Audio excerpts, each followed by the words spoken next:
A senior journalist of the Shillong Press Club, E.M. Jose, had been manhandled during the sit-in demonstration of the HNYF, KSU, FKJGP and RBYF in front of the Shillong Civil Hospital on the 20th of September 2021.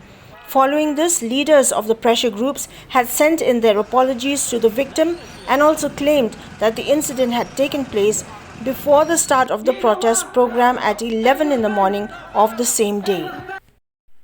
Following the incident, the Shillong Press Club had issued a press statement condemning the foolhardy mischief of a few miscreants who had taken advantage of the senior journalist while covering the sit-in protest.